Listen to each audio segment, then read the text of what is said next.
In 2023, an American pepper breeder named Ed Currie, at the age of 60, finally succeeded after countless crossbreeding attempts in developing a genetically stable pepper capable of self-pollination. He named it the X pepper. Yes, this pepper broke the record previously set by another variety he had bred years earlier, the Carolina Reaper. It has since become the hottest chili pepper officially certified by Guinness World Records. Just how hot is it? Let's put it this way. When compared to it, the pepper spray commonly used for self-defense looks laughably weak. In fact, even military-grade, near-lethal capsaicin smoke devices are estimated to have less than twice the perceived intensity of this pepper. One could reasonably say that ultra-hot peppers, represented by X-type peppers, have already gone beyond the realm of food and entered territory closer to biochemical irritants. If peppers had consciousness, they might feel relieved, thinking that their evolutionary timeline had finally been corrected. To understand how we reached this point, we have to go back roughly 20 million years to Central America. At that time, Earth had just experienced a sudden episode of global cooling. Combined with tectonic activity, ancient river systems in the Proto-Amazon basin nearly vanished, pushing much of South America into severe drought. In regions corresponding to what is now southern Brazil, vast forests collapsed. This sudden environmental shift opened the door for low-growing, drought-tolerant shrubs to expand. But evolution is competitive. If one species wants to advance, others do too. It became a race to see who could adapt first. The grasslands quickly turned into a battlefield of botanical strategy.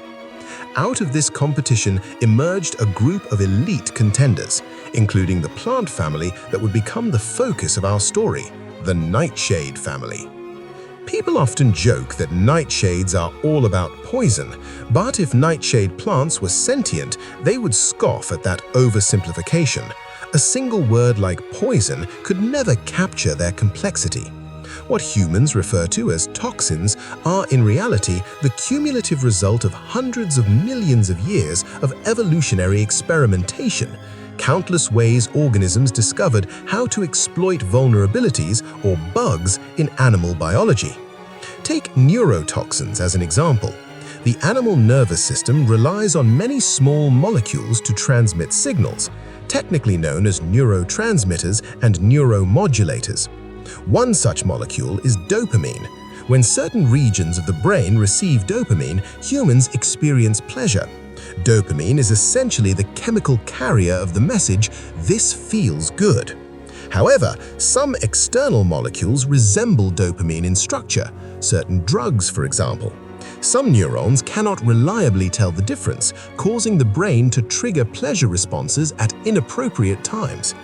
Dopamine is also used in brain regions responsible for initiating movement. That is one reason certain substances can cause uncontrollable physical motion. And dopamine is just one of over 40 signaling molecules used by the human brain. Any substance that can enter the nervous system and mimic or interfere with these signals can be classified as a neurotoxin. If such interference affects vital signals like breathing, heart rate, or body temperature regulation, the substance becomes a lethal neurotoxin. For instance, Datura, another member of the nightshade family, contains scopolamine. This compound blocks neural signals responsible for maintaining consciousness and muscle control. As dosage increases, it can cause dizziness, weakness, confusion, and eventually death. The nervous system is composed of countless neural circuits, each responsible for different tasks. Much like different social circles interpret the same message differently, each neural circuit may respond differently to the same signaling molecule. As a result, many neurotoxins may strongly affect one circuit while having little effect on another. On top of that, there are millions of animal species, each with different sensitivities. Humans can eat chocolate without issue, but dogs cannot. Even within the same species, individuals vary by age, tolerance, and resilience. These differences give plants enormous room to operate. By carefully blending toxins, plants can attract animals that help them pollinate or spread seeds while discouraging those that would harm them. More impressively, some plants can even adjust their chemical strategies based on weather or growth stage, precisely influencing the behavior of different animals. In a sense, animals, including humans, have been manipulated by plants for a very long time. Nightshade plants tend to favor birds as seed dispersers. Birds swallow fruit whole, fly long distances, and conveniently drop seeds wherever they go. Mammals, by contrast, often chew and destroy seeds and are highly territorial. As a result, nightshades evolved small, round fruits easy for birds to swallow. They also evolved fruits that turn red or yellow when ripe. Most mammals have limited red-green color vision and are less sensitive to these colors. At the same time, nightshades evolved compounds that are toxic to mammals but relatively harmless to birds. However, toxicity without sufficient dosage is meaningless. 20 million years ago, South America was dominated by massive mammals weighing several tons. A low-growing shrub could be eaten entirely before its toxins had any real effect. Moreover, toxins in food must be digested, absorbed into the bloodstream, and eventually reach the nervous system. Many animals simply could not associate discomfort hours later with what they had eaten earlier. So the question became, was there a way to make animals retreat before they even took a bite? That is where chili peppers come in. Simply put, chili ancestors evolved a remarkable compound, capsaicin. Capsaicin does not mimic any internal neurotransmitter. Instead, it directly targets peripheral sensory receptors. These receptors are found in the skin and mucous membranes and detect stimuli such as pressure, pain, and temperature. Among them is a particularly special sensation, burning heat. For mammals, burning is a distinct sense, not quite heat and not quite pain. It has its own dedicated receptor protein known as TRV1.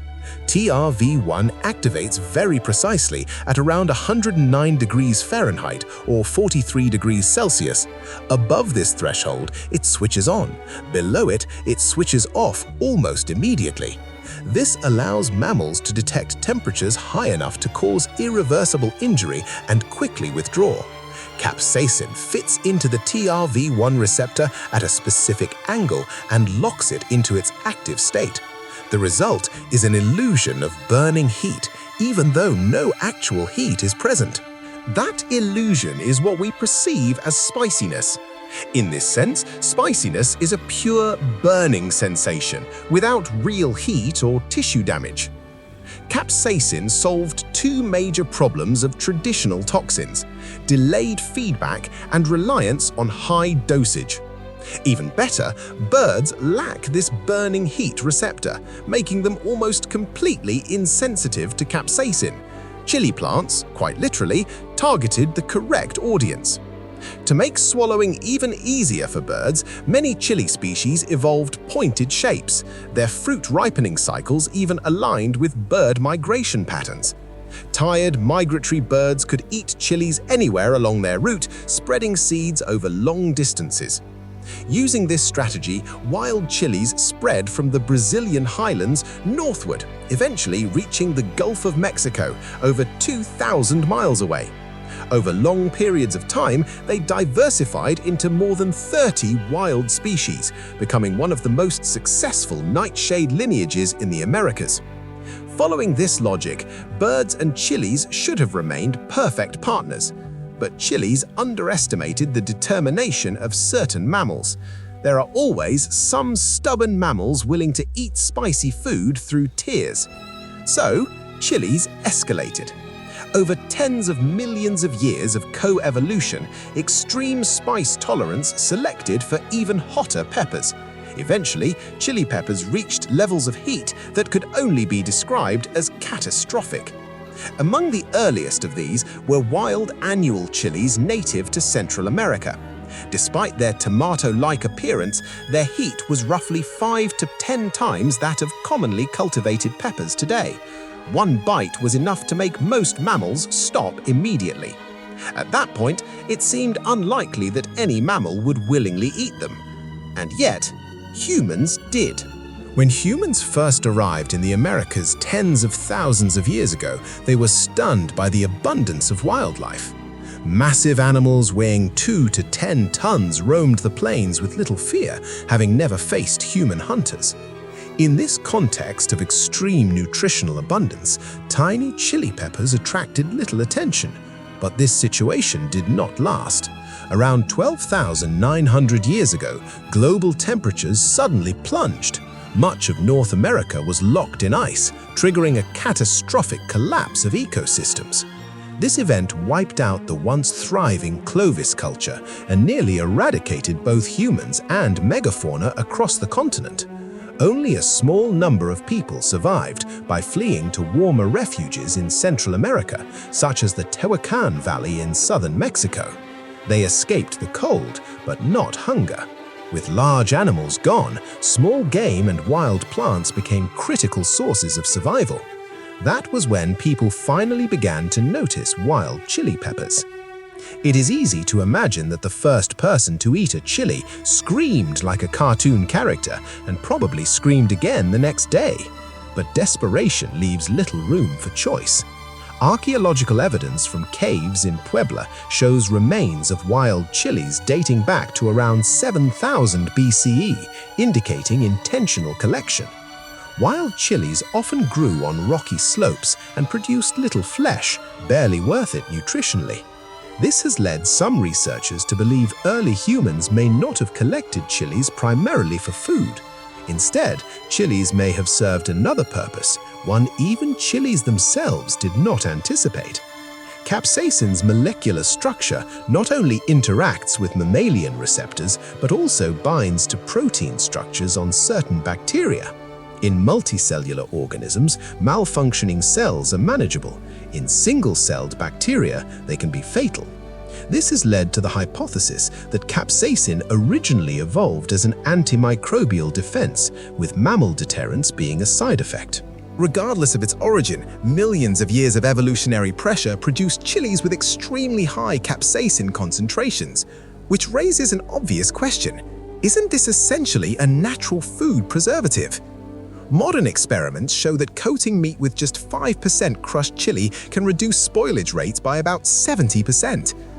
Early humans may have discovered that crushing wild chilies into a paste and rubbing it onto meat dramatically extended shelf life. During times of famine, this could mean survival. As for the heat, water was plentiful. Washing meat removed much of the spiciness, and whatever remained helped mask the smell of early spoilage. Over time, this practice reshaped human taste preferences.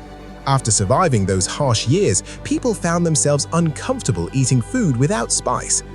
As populations recovered and grew, wild chilies were no longer sufficient. This led naturally to intentional cultivation. The Tehuacan Valley became one of the great agricultural cradles of the Americas, not only for chilies, but also for corn, beans, squash, agave, and avocados.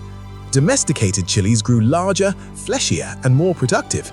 They also turned out to be incredibly easy to grow, heat-tolerant, drought-resistant, and naturally protected from many pests. Because of these traits, chilies were independently domesticated across much of Central and South America. Different regions selected different species based on local climate. As human populations stabilized and trade networks expanded, chili peppers from different regions gradually converged in one place, the Maya cultural sphere, which by around 4,000 years ago had become one of the most economically active regions in the Americas. What is remarkable is that despite their sophistication, the Maya and their predecessors had not originally been heavy users of chili peppers. For thousands of years prior, while chilies were being domesticated elsewhere, the Maya culinary tradition had largely developed without them. During earlier phases of domestication, whether among annual chilies or other species, the overall trend had been to reduce extreme heat while enhancing aroma and flavor complexity.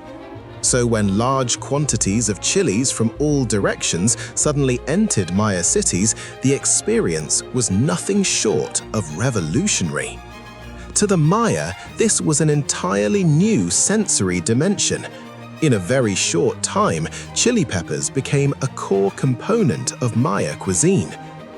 As the cultural and technological beacon of Mesoamerica, the Maya did not stop at simply sprinkling chili flakes over food.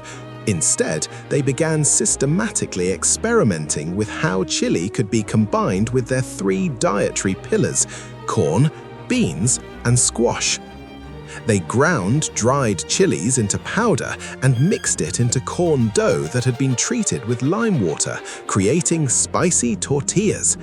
They also combined cacao with chili, producing a beverage with a striking and unfamiliar flavor profile, an ancestor of what we might loosely call spicy chocolate. Most commonly, they simmered chilies together with squash, tomatoes, turkey meat, and other ingredients in a single pot. Over time, this style of cooking evolved into what is now recognized as traditional Maya stews, still characteristic of the Yucatan region today. Beyond cooking, the Maya developed a chili processing technique that would have a far more profound and lasting influence. Initially, chilies and tomatoes were placed on a flat stone with a shallow depression and crushed using a handheld stone about the size of a bar of soap. The resulting paste was poured into specialized spouted vessels and used as a standalone seasoning. This was effectively the earliest form of chili sauce.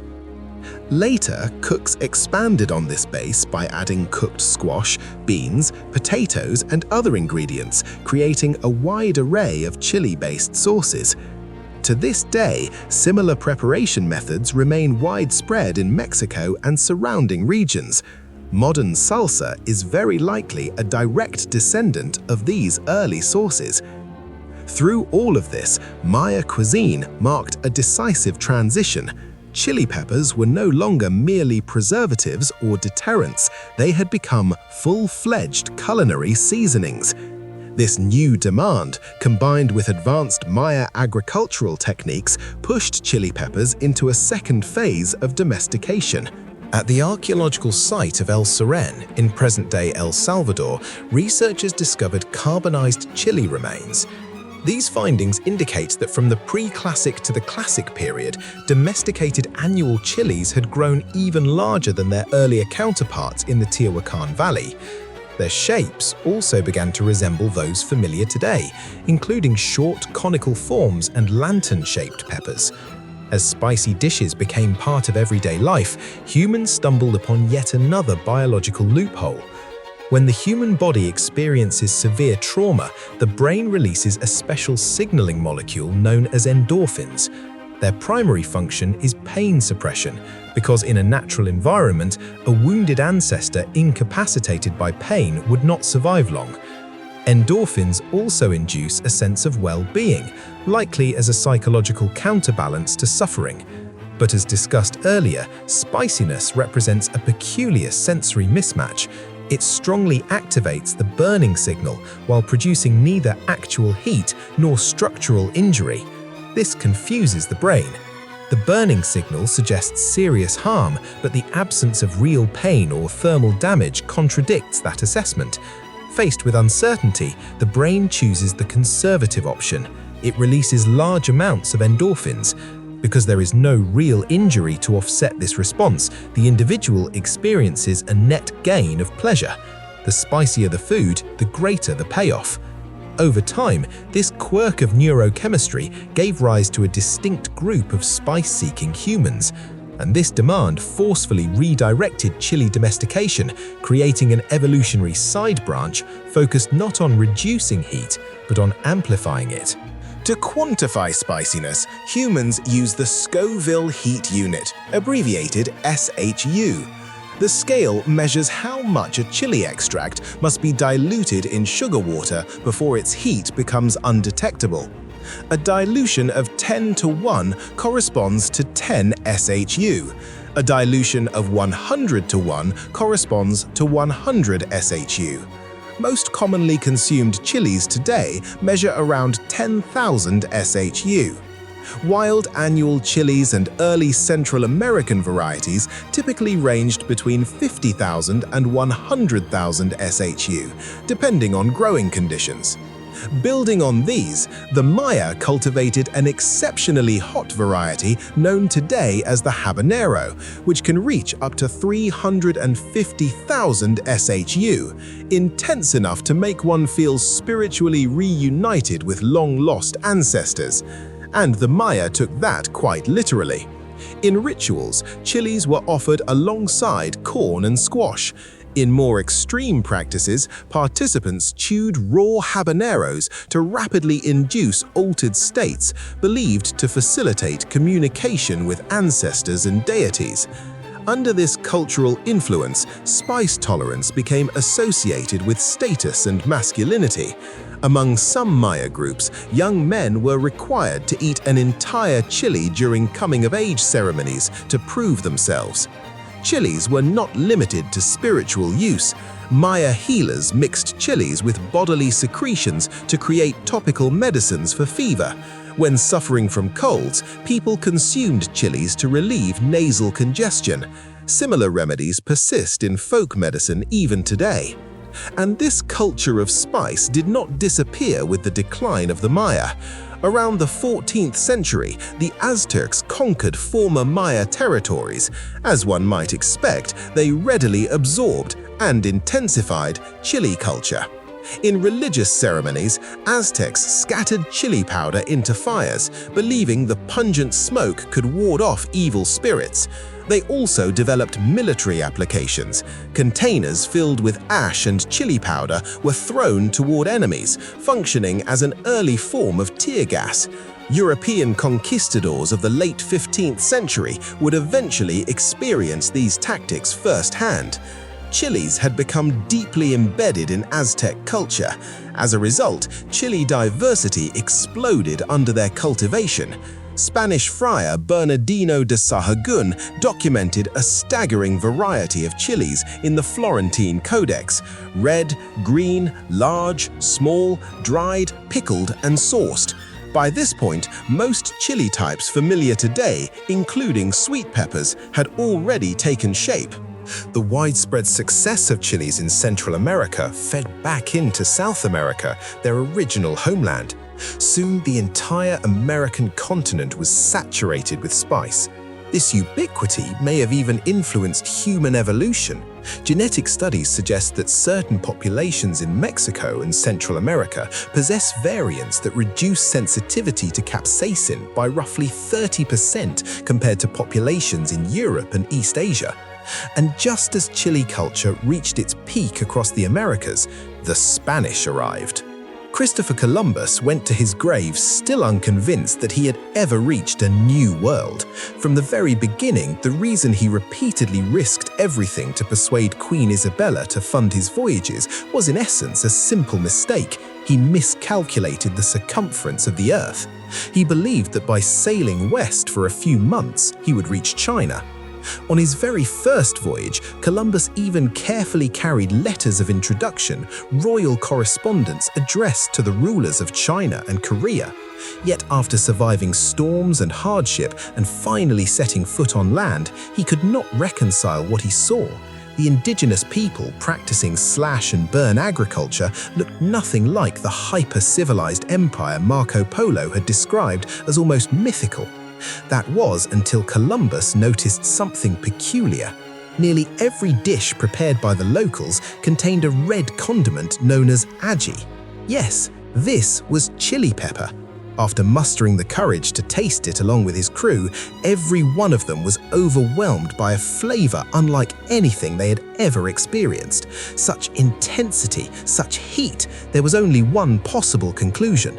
This must be India. Thanks to this assumption, the region would forever be known as the West Indies, and the native peoples of the Americas would be mistakenly labeled Indians. Naturally, Columbus did not forget his main objective. Before leaving, he conveniently named the vast body of water before him, what we now call the Gulf of Mexico, the Sea of China, staying true to his own internal logic. As for that red substance which had brought tears to his eyes, India was famous for spices after all. This had to be pepper. Mission accomplished. Time to head home. Thus, under Columbus's unwavering and deeply misplaced confidence, chili peppers crossed the Atlantic, burdened with a plant name that was biologically unrelated to true black pepper, arriving in Europe alongside other New World crops. However, the nobles and merchants who had financed the expedition were far more level-headed than Columbus himself. After experiencing chili peppers firsthand, many of them asked a brutally honest question. "So you're telling us this is pepper?" Once it became clear that this fiery red fruit lacked the fragrant complexity of black pepper and delivered only raw heat, Spanish aristocrats cursed it as a fruit of Satan and promptly relegated chili plants to royal gardens as ornamental curiosities. To be fair, many new crops faced skepticism when first introduced to Europe, but chili peppers were treated with particular coldness. On one hand, European Christian traditions did not align well with the spicy eating habits of the Americas. After all, Christ's famous meal of 5 loaves and 2 fish certainly did not involve chilies. On the other hand, Europe's elite had already built elaborate culinary traditions around relatively gentle spices like black pepper. Suddenly introducing a harsh, aggressive heat into that system was akin to rewriting deeply embedded code. And there was another practical issue: Europe's climate. Chili peppers thrive in heat, and large-scale cultivation in Europe was difficult. As a result, for more than a century, chili peppers were used only occasionally by poorer populations in Western Europe as a cheap substitute for black pepper. In some parts of Eastern Europe, people would not even hear of chilies until the 18th century. This confusion went so far that an 18th century Dutch botanist mistakenly classified chili peppers as native to China, giving a thoroughly self-American plant a misleading scholarly name, further complicating an already chaotic naming system. History, however, has a sense of irony. While chili peppers were overshadowed by black pepper in Europe, they were quietly invading black pepper's homeland. As indigenous populations in the Americas collapsed under European steel and disease, chili peppers unexpectedly found themselves entering an entirely new timeline. Within just a few decades, the population of native peoples in South America plummeted from roughly 70 million to fewer than 5 million. Plantations and mines in Brazil soon faced a severe labor shortage. The solution, from the perspective of colonial powers, lay just across the Atlantic. Along the coast of the Gulf of Guinea, chains began to rattle. The transatlantic slave trade had begun. Yet, just like European sailors before them, enslaved Africans faced the deadly threat of scurvy caused by vitamin C deficiency during long sea voyages. Experienced Portuguese captains quickly discovered that chilies grown in Brazil helped prevent scurvy. Even more importantly, they rediscovered chili's most ancient function: food preservation. Together, these properties significantly reduced loss during the horrific process of transatlantic transport. Chili peppers soon became standard provisions aboard slave ships. Meanwhile, many African societies, involved, whether willingly or under coercion, in capturing slaves for Europeans, already lived in regions rich in spices. As black pepper and cloves were monopolized by European elites, chili peppers unexpectedly became a popular alternative on the African continent. Africa thus became chili peppers' first major foothold in the Old World. In Mozambique, for example, locals fell in love with a Brazilian chili variety known for its extreme heat, an annual chili commonly referred to today as bird's eye chili. In Swahili, it is known as piri piri. Thanks to piri piri, Mozambique became one of the most spice-tolerant regions in Africa. Locals used it to make a powerful chili sauce, which in turn gave birth to the famously intense piri piri chicken. Seeing how enthusiastically Africans embraced chili heat, the Portuguese immediately recognized an opportunity. Chili peppers cost roughly 1/10 as much as black pepper, were easier to dry, and transported far better. Most importantly, the entire chili supply chain was under Portuguese control. There were no middlemen extracting profits. If chili cultivation could be expanded, it might even crack the long-standing spice monopolies held by Arab traders. With this goal in mind, the Portuguese selected Goa, their Indian colony located at a latitude similar to Chile's native regions, as the center for expansion. In 1556, the colonial administration issued Agricultural Ordinance No. 7, granting chili peppers substantial tax reductions. The effective tax rate on chilies was less than half that of black pepper. At the same time, colonial authorities mandated that local tribute payments must include a fixed proportion of chili peppers. Under relentless Portuguese promotion, chili cultivation around Goa expanded rapidly. By 1560, cultivated area had reached approximately 1,000 acres, with total production exceeding 500,000 pounds annually.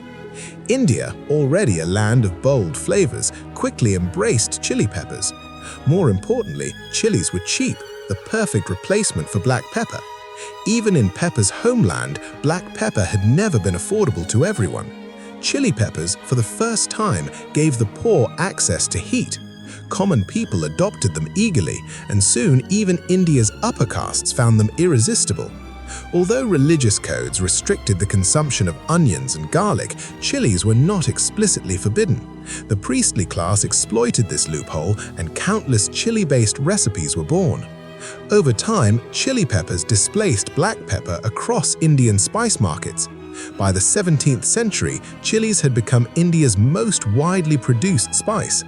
Traditional Indian curries transformed, trading mild fragrance for bold heat, and curry became what we now recognize as a national dish.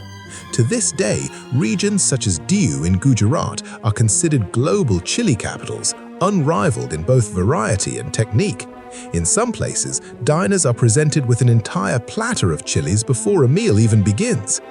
Once chili peppers had fully conquered India, across social classes, religions, and regions, their cultural influence naturally radiated outward. Southeast Asia, long shaped by Indian religion, trade, and cuisine, had little reason to resist. By the late 15th century, chilies were already moving eastward from India into what are now Myanmar, Thailand, and the Malay Peninsula, following established land and maritime trade routes. At first, chili peppers coexisted with traditional black pepper, but before long, they integrated seamlessly into local cuisines. Combined with ingredients such as fish sauce, dried shrimp, tamarind, lemongrass, galangal, and fermented pastes, chilies helped give birth to a powerful sour and spicy culinary tradition that still defines Southeast Asian food today. And throughout this entire process, China was watching closely. Beginning in the late Ming Dynasty, especially during the Wanli period, chili peppers entered China through two main channels: overland routes from Southeast Asia and maritime routes controlled by European traders. At first sight, Chinese scholars were fascinated. The plant looked exotic, its fruits hanging in clusters of bright red, resembling tiny lanterns. For a long time, chili peppers were treated purely as ornamental plants, referred to by names such as foreign pepper, sea pepper, or fire fruit from overseas. Eating them, however, was considered unthinkable. They were labeled as overly hot, toxic, damaging to the kidneys, and unfit for consumption. Yet, these assumptions did not last long, because they soon collided with the realities of governance. Since the founding of the Ming Dynasty, China had enforced a strict state monopoly on salt, one of the most essential commodities in daily life. Only government-licensed merchants were permitted to trade it. So what happens when corruption spreads and oversight collapses, as it did in the late Ming? The answer became painfully clear in regions like Guizhou, where rugged terrain made salt production impossible. Prices spiraled out of control. At the peak of the crisis, historical records describe situations in which 1 bushel of rice could only be exchanged for about 2 pounds of salt. People were starving, not just for calories, but for flavor. In desperation, some mountain communities discovered that adding large amounts of chili to food could numb the tongue, masking rough textures and blandness. Chili peppers could not replace salt in providing electrolytes, but they could at least make otherwise unbearable food possible to swallow. A Qing-era record from the Kangxi period notes, chili pepper, commonly called fire pepper, is used as a substitute for salt. Behind that understated sentence lay generations of hardship. Thus, chili peppers began their quiet ascent onto the Chinese dining table, starting in the southwest. Fortunately, Chinese cuisine was not unfamiliar with spiciness. As early as the pre-Qin era, people had used Sichuan peppercorn, ginger, mustard seeds, and similar ingredients to produce pungent flavors. In a sense, chili peppers simply offered a cheaper, more powerful, and more efficient solution. From there, chilies were absorbed into everyday cooking. Pig's blood and fatty intestines were dropped into cauldrons of red-hot beef tallow broth, giving rise to the most common street bowl in Guiyang. Fermented tomatoes and red chilies formed a sour soup, cooked with carp freshly netted from rice paddies, producing the iconic Miao sour fish soup, fragrant and appetite-stimulating once the pot was opened. During the Qing dynasty, rapid population growth intensified pressure on farmland. Agriculture became increasingly competitive.